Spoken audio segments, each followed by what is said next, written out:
Hello students, आपका हार्दिक स्वागत है ओनली सुपर क्विज के यूट्यूब चैनल पे। आज हम आपके साथ इकोनॉमिक्स के कुछ बहुत ही शानदार क्वेश्चन शेयर करने जा रहे हैं जो आपको HSSC, SSC, NTPC जैसे एग्जाम्स में आपके लिए काम आएंगे। So let's start with our first question. देखिए इसमें क्या लिखा है। When very less money is chasing too many goods the situation is. बताइए, इसने बोला है कि जब कम मनी चेज कर रही है, बहुत सारे सामान को, बहुत सारे प्रोडक्ट को चेज कर रही है, तो हम उसे क्या कहेंगे। तो आप सोचिए थोड़ा इसके बारे में, क्या हो सकता है इसका आंसर। आपका इसका सही आंसर होगा आपका ऑप्शन ए, डिफ्लेशन, अपस्फीति इसका करेक्ट आंसर होगा। चलिए अगले सवाल की ओर बढ़ते हैं। अगला सवाल देखिए, लीजिंग अथवा पट्टा कंपनी क्या प्रदान करती है। What does a leasing company provide. Option A, machinery and capital equipment on hire. Option B, legal guidance in establishing an enterprise. Option C, office accommodation on hire. Option D, technical consultancy and experts for a fee. बताइए इसका सही answer क्या होगा। सबसे पहले हम ये देखेंगे कि जो लीजिंग कंपनी होती है वो क्या होती है। लीजिंग कंपनी क्या होती है। लीजिंग कंपनी वो कंपनी होती है जो हमें कोई भी गुड्स या सर्विसेज रेंट पे देती है जब हमें उसकी ज़रूरत होती है, और हम रिटर्न में उसको उसका रेंट दे देते हैं। ठीक है, तो इस हिसाब से हमारा सही ऑप्शन हो जाएगा आपका ऑप्शन ए। ऑप्शन ए आपका करेक्ट हो जाएगा, machinery and capital equipment on hire. ये आपका एकदम सही आंसर हो जाएगा। अगले सवाल की ओर बढ़ते हैं। अगला सवाल पढ़ते हैं, किसी कर का वर्णन क्षैतिज क्षमता से किया जाता है यदि इसकी देयता होती है। A tax is categorised bye horizontal equality if it's liability is. Option A, proportional to the income of taxpayers. Option B, similar for taxpayers, insimilar for circumstances. Option C, proportional to the expenditure of taxpayers. Option D, the same for every taxpayer. इसका answer क्या होगा आपका। इसका सही answer होगा आपका option B, similar for taxpayer in similar circumstances. एक जैसी परिस्थितियों में करदाताओं के लिए एक जैसी। तो इसमें हम ये देखेंगे कि दो तरह से टैक्स पेयर होते हैं। एक हॉरिजॉन्टल क्या होता है आप जानते हैं, जो ये स्लीपिंग लाइन होती है उसको हम क्या बोलते हैं, हॉरिजॉन्टल। ठीक है, ये आपकी हॉरिजॉन्टल लाइन है, हॉरिजॉन्टल। इसमें देखिए, अगर कोई व्यक्ति यहाँ स्टैंड करता है, कोई यहाँ स्टैंड करता है, कोई यहाँ, कोई यहाँ, अगर वो सिचुएशन तो एक ही है ना, वो क्या कर रहे हैं, एक समान टैक्स दे रहे हैं। दूसरी हमारी क्या होती है, दूसरी हमारी होती है वर्टिकल। वर्टिकल आपकी ऐसी होगी कुछ। ठीक है, वर्टिकल, ये है आपकी वर्टिकल,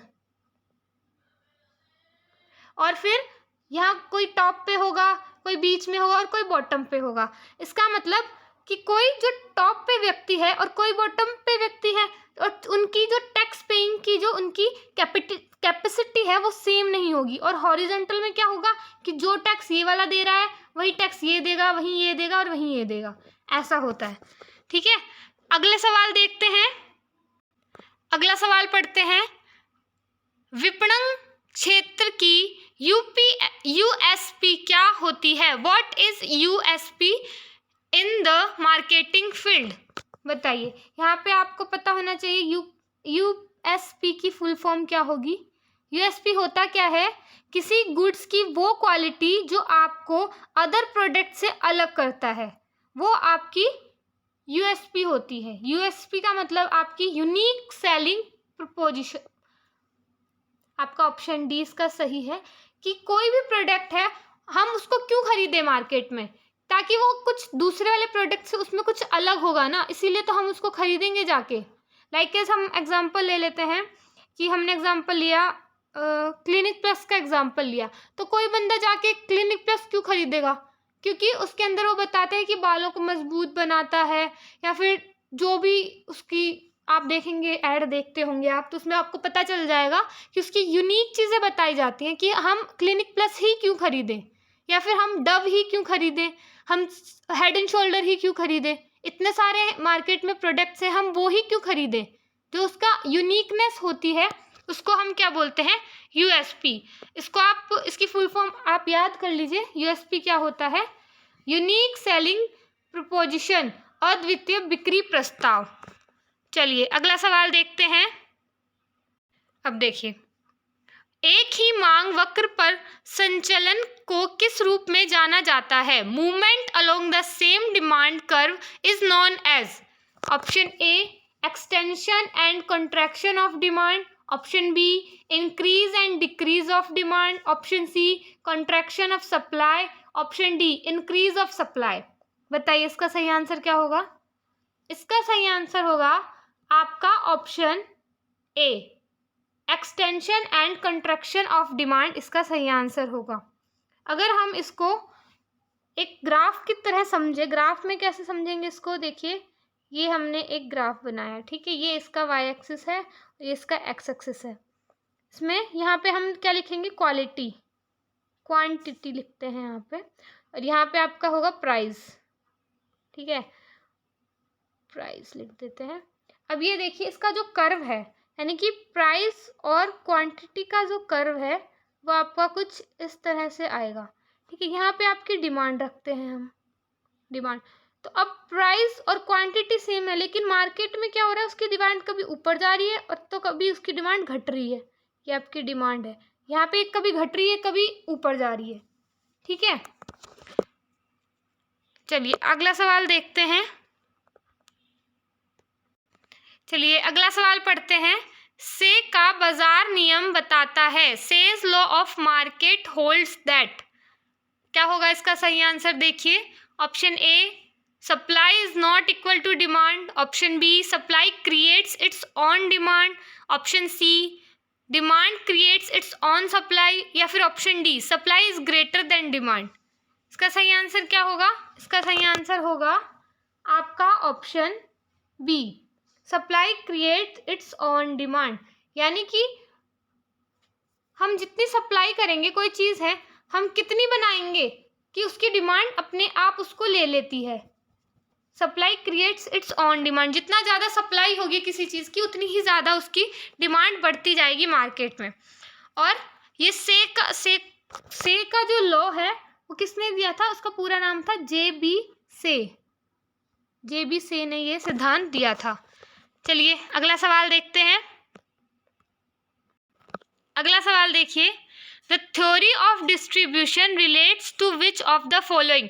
वितरण का सिद्धांत निम्न में से किससे संबंधित है। आपके ऑप्शंस हैं the distribution of asset, the distribution of income, the distribution of factor payments, equality in the distribution of income and wealth. बताइए इसका क्या सही आंसर होगा। इसका सही आंसर होगा आपका ऑप्शन डी, इक्वलिटी इन डिस्ट्रीब्यूशन। ऑप्शन डी आपका करेक्ट है, equality in distribution of the income and wealth. अब देखिए, अब हम ये समझते हैं कि इकोनॉमिक में डिस्ट्रीब्यूशन क्या होता है। आप बताएं इकोनॉमी में डिस्ट्रीब्यूशन हम किसे बोलेंगे। देखिए इकोनॉमिक डिस्ट्रीब्यूशन वो होता है जो इक्वल डिस्ट्रीब्यूशन हो आउटपुट, इनकम और वेल्थ का। ठीक है, क्या क्या बोला मैंने, आउटपुट, इनकम और आपकी वेल्थ का। ठीक है, अगला सवाल देखते हैं। अगला सवाल पढ़िए, संरचनात्मक बेरोजगारी का जन्म किस वजह से होता है। Structural unemployment arises due to. Option A, option D, B, C, D. बताइए आपका सही आंसर क्या होगा। आपका सही आंसर होगा option D, inadequate productive capacity. सबसे पहले हम ये देखेंगे कि ये जो हमें यहाँ पे टर्म दिया है स्ट्रक्चरल अनएम्प्लॉयमेंट, ये होता क्या है। स्ट्रक्चरल अनएम्प्लॉयमेंट का मतलब होता है स्किल गैप। हम इसको एक स्किल गैप कह सकते हैं, लाइक एट कि अगर किसी ड्राइंग का कोई टीचर है जो एक बहुत अच्छी पेंटिंग सिखाता है और मैं उसको जाके ऐसे बोलूँ कि जाओ तुम इंग्लिश पढ़ाओ, तो ऐसा कैसे होगा। उसकी स्किल क्या है, उसकी स्किल है कि वो पेंटिंग कर सकता है, उसकी स्किल नहीं है कि वो लिटरेचर पढ़ा सकता है। ऐसे ही हम क्या करते हैं कई बार कि किसी इंसान के पास स्किल तो उसकी कुछ और है और हमें जो रिक्वायर है वो कुछ और है, लेकिन फिर भी हम उसको एम्प्लॉयमेंट करते हैं। तो ये स्ट्रक्चरल अनएम्प्लॉयमेंट होता है। स्किल का मिसमैच होना ही स्ट्रक्चरल अनएम्प्लॉयमेंट का कारण होता है। यहाँ पे थोड़ा हम देखते हैं, it is a form of unemployment caused by a mismatch between skills that worker in the economy can offer and the skill demanded of the worker by employees। समझ में आई होगी आपको ये बात। अब अगला हमारा सवाल देखते हैं। अगला सवाल देखिए, ये आपका एक रिपीटेड क्वेश्चन है, रिवीजन होगा इससे आपका। इंटरेस्ट ऑन पब्लिक डेब्ट इज अ पार्ट ऑफ, सार्वजनिक ऋण पर ब्याज किसका भाग होता है? किसका होता है? Transfer payment by the enterprises, transfer payment by the government, national income, interest payment by house hold. बताइए इसका आंसर क्या होगा? इसका सही आंसर होगा आपका option B, transfer payments by the government. चलिए अगला सवाल देखते हैं। अगला सवाल देखिए, the major aim of devaluation is, अवमूलन का मुख्य लक्ष्य क्या होता है? आपका ऑप्शन ए है encourage imports, encourage exports, encourage both export and imports and discourage both export and import. क्या होगा इसका सही आंसर? इसका सही आंसर होगा आपका ऑप्शन बी, एनकरेज एक्सपोर्ट्स। निर्यात को प्रोत्साहित करना ही डीवैल्यूएशन का मेजर एम होता है। डीवैल्यूएशन क्या होता है ये मैं आपको कई बार समझा चुकी हूँ कि हमारी करेंसी का किसी दूसरी फॉरेन करेंसी के साथ क्या एक्सचेंज है, यानी कि उसकी कीमत किसी दूसरी फॉरेन कंट्री की करेंसी से कितनी कम या ज़्यादा है, ये होता है डीवैल्यूएशन। डीवैल्यूएशन यानी उसकी उसके प्राइस में गिरावट होना। चलिए अगला सवाल देखते हैं। अगला सवाल देखिए, निम्न में से कौन सा अप्रत्यक्ष कर का उदाहरण नहीं है? Which of the following is not an example of indirect tax? बताओ इसका सही आंसर क्या होगा? इसका सही आंसर है आपका ऑप्शन डी, एक्सपेंडिचर कर टैक्स। वेट कर ये एक डायरेक्ट टैक्स होता है और ये जो बाकी है sales tax, exercise duty, custom duty, ये सब इनडायरेक्ट टैक्स होते हैं।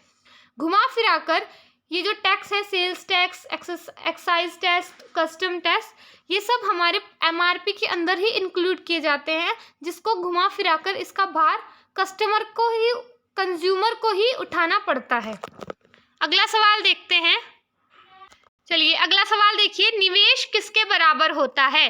Investment is equal to gross total of all types of physical capital assets, gross total of all capital assets minus wear and tear, stock of plants, machine and equipments, none of above.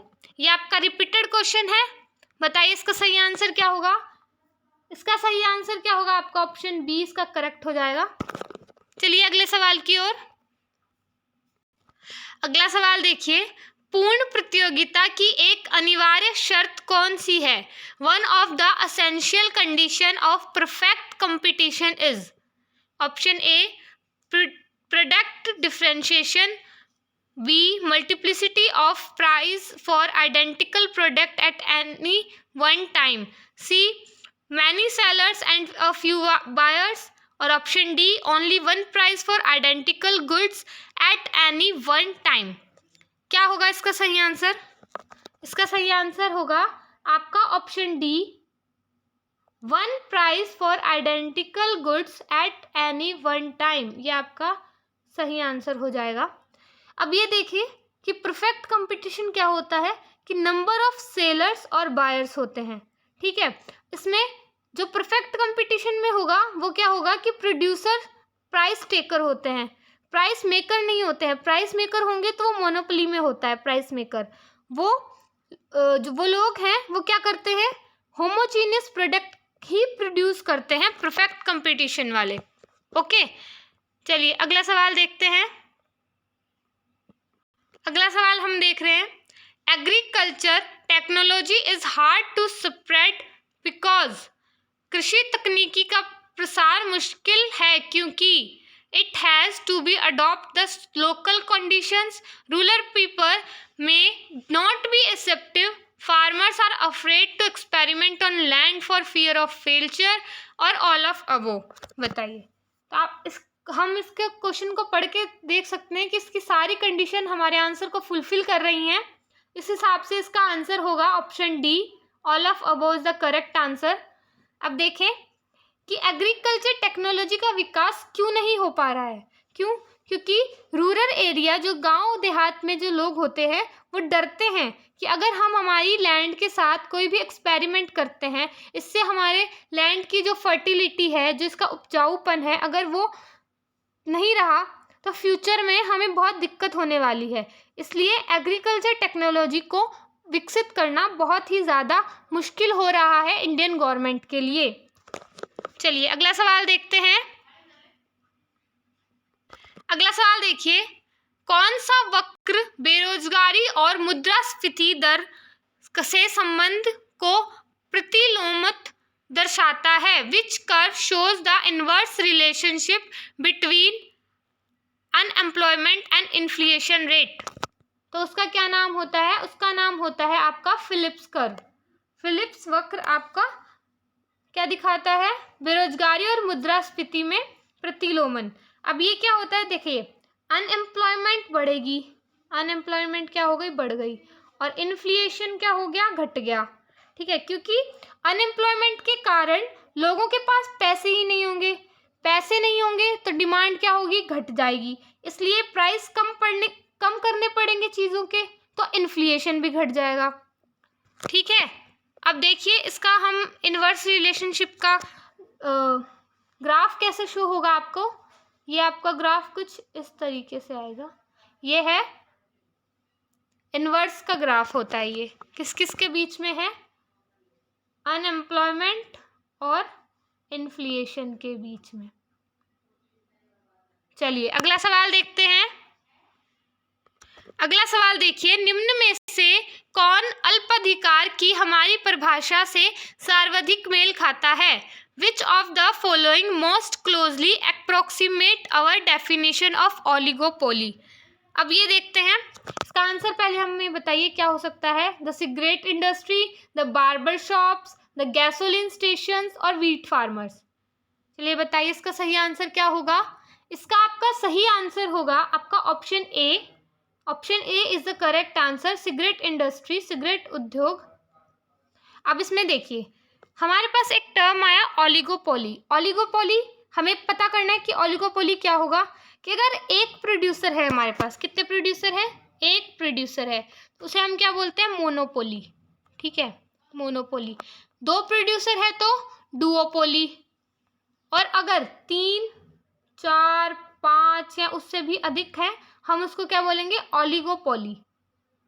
Oligopoly. ठीक है, अब देखिए oligopoly वाले क्या करते हैं? Heterogeneous product produce करते हैं, और इसके सेलर्स कुछ ही होते हैं और बायर ज़्यादा होते हैं। कंपटीशन एग्जिस्ट नहीं करता, क्योंकि जो सेलर्स होते हैं, कुछ ही सेलर होंगे तो उन्हें आपस की उनकी जो पॉलिसीज़ है सेल करने की अपने प्रोडक्ट्स को, उन्हें पता चल जाती है। इससे उनमें थोड़ी थोड़ी फाइट्स भी हो जाती है। चलिए अगला सवाल देखते हैं। देखिए ओलिगोपोली के लिए एक ये देख सकते हैं हम कि ओलिगोपोली क्या होगा? इंटरडिपेंडेंस ऑफ फर्म्स होगा, पॉसिबिलिटी ऑफ कंक्लूजन होगी, प्रोडक्ट डिफरेंशिएशन होगा, सम बैरियर्स टू एंट्री होगा, और 5 फर्म कंसंट्रेशन होगा। इसमें अप टू क्या होगा? 50% का इसका कंसंट्रेशन फैक्टर होगा। आगे देखते हैं। अगला सवाल देखिए, A financial instrument is called a primary security if it represent the liability of। किसी वित्तीय उपकरण को प्राथमिक प्रतिभूति कहा जाता है यदि वह डैश की देयता का प्रतिनिधित्व करती है।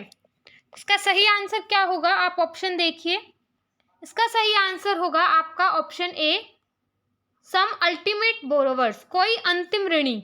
अब देखिए हम समझ सकते, इसको कैसे समझेंगे कि अगर मैंने किसी फैक्ट्री को ख़रीदा है, यानी मुझे कोई फैक्ट्री लगा ली मैंने, अब मुझे लोन की ज़रूरत पड़ गई क्योंकि मुझे उसमें अपना सामान भी तो भरना है, कच्चा माल डालेंगे तभी तो हमारे कंपनी की प्रोडक्टिविटी, हमारे फैक्ट्री की प्रोडक्टिविटी बढ़ेगी ना।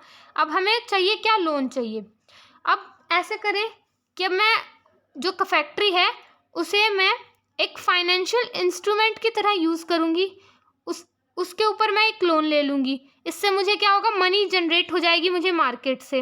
और वो कौन करेगा, उसका जो अल्टीमेट बोरोवर होगा वो ही वो कर सकता है, कोई अंतिम ऋणी ही ये कर सकता है। चलिए अगला सवाल देखते हैं। अगला सवाल देखिए, which among the following is not the outcome of decrease in prime landing rate. निम्न में से कौन मूल उधार दर में कमी का एक परिणाम नहीं है। Option A, to raise the bank loan, decline in saving rates, decline in productivity, increased demand of consumer products. बताइए इसका सही आंसर। इसका सही आंसर होगा आपका option C, decline in productivity, उत्पादकता में कमी। अब ये देखेंगे हम, लैंडिंग रेट क्या होता है। लैंडिंग रेट का मीन्स होता है जिस रेट पर बैंक आम जनता को लोन देती है। तो अब हमें इसमें प्राइम लगाने की क्या ज़रूरत पड़ी कि ये प्राइम लैंडिंग रेट बन जाए। अब ये प्राइम लैंडिंग रेट क्या होती है, ये किसी कंट्री के उन हाईटेक लोगों के लिए होती है जिनकी क्रेडिटेबिलिटी बहुत ज़्यादा होती है, और ये सिर्फ उन्हीं को ही दिए जाते हैं। जो प्राइम लैंडिंग रेट है ये सिर्फ उन्हीं लोगों पर लगेगी जो हाईटेक हैं या जिनकी क्रेडिटेबिलिटी बहुत ज़्यादा है। चलिए अगला सवाल देखिए। अगला सवाल देखते हैं, which among the following is not a non custom duty obstacle in world trade. निम्न में से कौन विश्व व्यापार में गैर सीमा शुल्क अवरोध नहीं है। बताइए।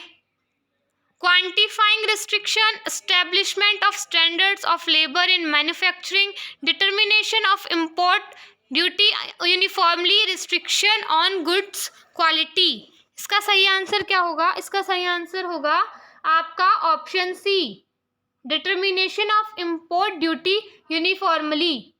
अब इसमें देखिए क्या होता है, ये एक बार इसके बारे में थोड़ा जान लेते हैं कि non tariff barriers to trade include import codes, special licence, unreasonable standards for the quality of goods, bureaucratic delay of custom export restrictions. ये क्या होता है, ये हमारी बैरियर्स की मैंने आपको एक डिफाइन बताई है। चलिए ये क्वेश्चन हमने पढ़ लिया है। आगे देखिए, अब मैं आपसे एक क्वेश्चन पूछती हूँ। हमने टैक्सेस के बारे में पढ़ा, तो बताइए इनडायरेक्ट टैक्स क्या होता है। बताइए, कमेंट कीजिए, इनडायरेक्ट टैक्स किसे कहेंगे, इनडायरेक्ट टैक्स क्या होता है, बताओ। चलिए मैं बताती हूँ कि इनडायरेक्ट टैक्स क्या होता है। इनडायरेक्ट टैक्स वो टैक्स होता है जिसमें सरकार और करदाताओं के बीच कोई भी प्रत्यक्ष संबंध ना हो, उसे हम क्या बोलेंगे, इनडायरेक्ट टैक्स बोलेंगे। ठीक है, चलिए अभी आपको समझ आ गया होगा, आई होप आपको अच्छे से समझ आया होगा।